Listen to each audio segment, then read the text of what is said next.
And welcome to everyone. In this video, we will be covering the brief introduction of React and setting up the development environment for React. So first question, what is React? React is an open source library for building user interfaces. It is not a framework. It will help to create interactive UI. The next thing, why we need to learn React. React is created and maintained by Facebook. It will help to build interactive elements. It will help in creating reusable components. It has great developer tools.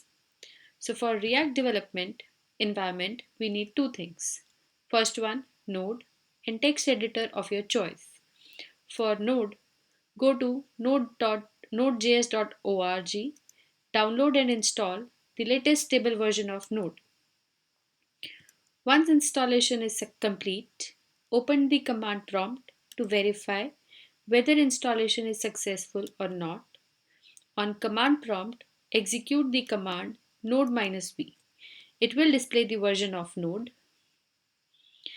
To verify the npm version, execute the command npm-v. For text editor, we recommend Visual Source Code. You can download and install it from code.visualstudio.com.